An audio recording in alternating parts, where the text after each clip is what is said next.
हाँ तो स्टूडेंट्स चलिए अपन बढ़ते हैं एक्सरसाइज 7.2 के क्वेश्चन नंबर 6 के तरफ। तो इसे ध्यान से समझते हैं, लिखा क्या है, फिर करेंगे इसे solve. If 1, 2, 4, y, x, 6 and 3, 5 are vertices of parallelogram taken in order. अच्छा, ये जो चारों पॉइंट दिए हैं ना, ये किसके वर्टाइसेस हैं? पैरेललोग्राम के वर्टाइसेस हैं। Then find x and y।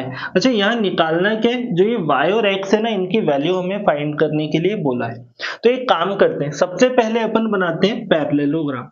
इन्होंने बोले ही कि ये पॉइंट किसके वर्टाइसेस हैं? पैरेललोग्राम के। तो ऐसा कुछ मैंने बना लिया पैरेललोग्राम, आप और अच्छा बना लेना। करेक्ट। तो यहाँ देखिएगा, ये बनाया हमने पैरेललोग्राम। अगर मैं भी इसे अच्छा करना चाहूँ तो ये हो गया। अब यहाँ देखिए, इस पैरेललोग्राम को मैंने क्या नाम दिया? A B C D. Correct, आपको जो नाम देना है वो आप दे सकते हो। अब यहाँ ध्यान दीजिएगा, ए का जो कोऑर्डिनेट है वो क्या है? 1, 2। अच्छा, बी का जो कोऑर्डिनेट है वो क्या है? 4, सी का कोऑर्डिनेट है x, 6 और पॉइंट डी का जो कोऑर्डिनेट है वो क्या है? 3, 5। करेक्ट। इन्होंने बोला है ये जो वर्टाइसेस है ना, ऑर्डर में लेना है। ऑर्डर मतलब ए बी सी डी, या फिर यहां से शुरू करोगे तो भी चलेगा, बट ये नहीं करना है कि ए बी सी यहां नहीं आएगा, सी आएगा तो फिर यहीं आएगा। करेक्ट। या फिर A B C D means एक सीक्वेंस, एक ऑर्डर में अपन को लेना है। अब चलिए, अपन को फाइंड क्या करना है? एक्स और वाई की वैल्यू। तो सबसे पहले अपन इसकी शुरुआत कर देते हैं। देखिए क्या लिखा, let the given points are vertices of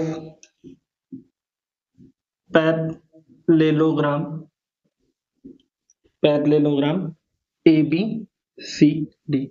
मान लेते हैं गिवन पॉइंट किसके वर्टाइसेस है? Parallelogram A B C D के। अच्छा, फिर अपन क्या लिखते हैं हमेशा? इसके बाद हम लिखते हैं गिवन। तो देखिए गिवन में क्या दिया हुआ है? कोऑर्डिनेट ऑफ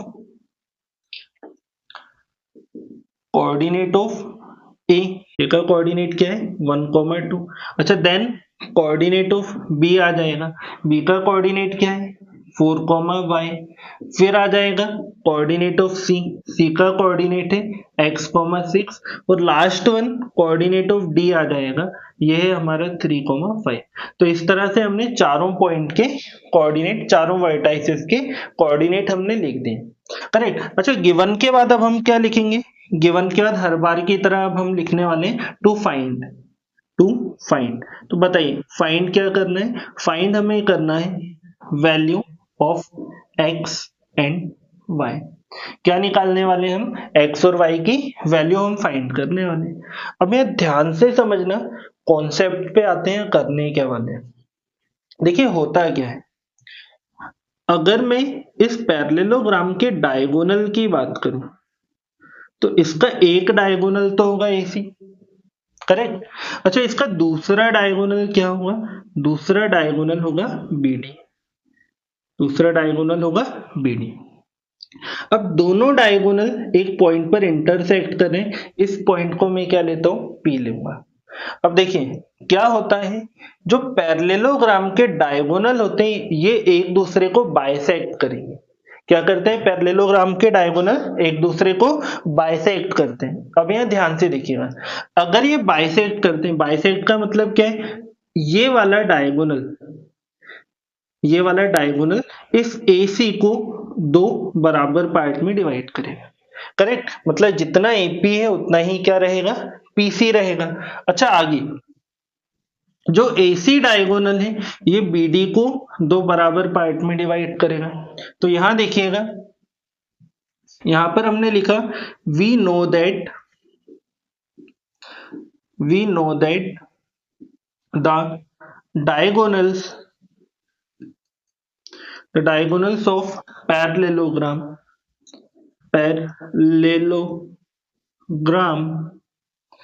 bisects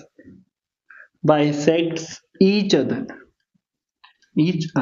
देखिए हमें क्या पता है कि जो पैरेललोग्राम के डायगोनल होते हैं ये एक दूसरे को बाइसेक्ट करते हैं, मतलब दो बराबर पार्ट में डिवाइड करते हैं।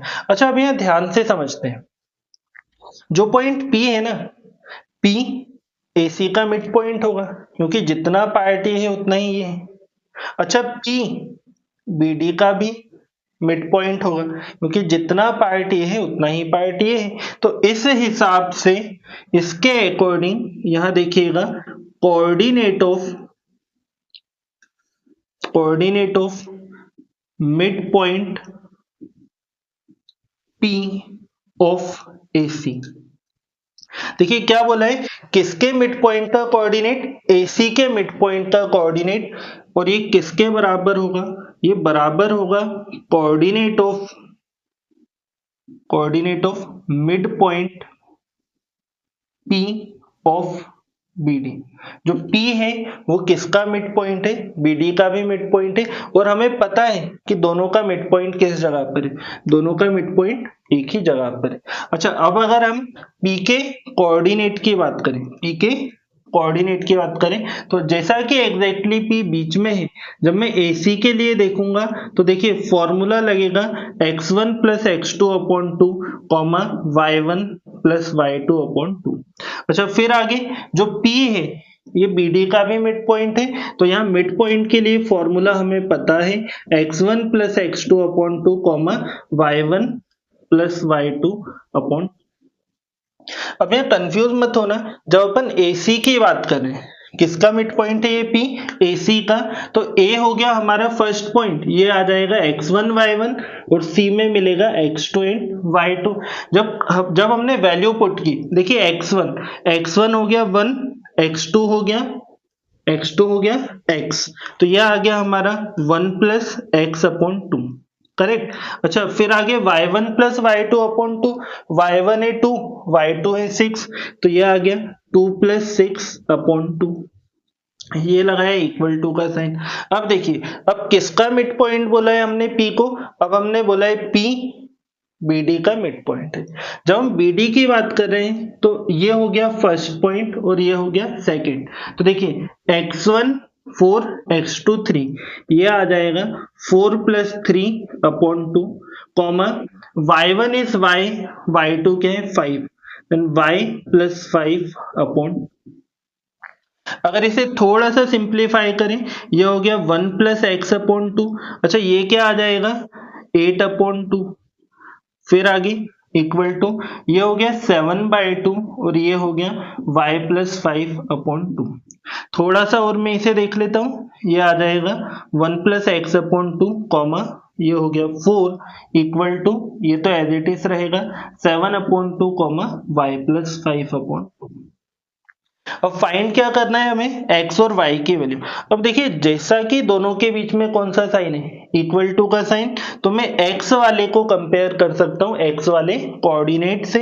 तो यहां पर देखिए क्या लिखा, यहां मैंने लिखा ऑन कंपेयरिंग x कोऑर्डिनेट।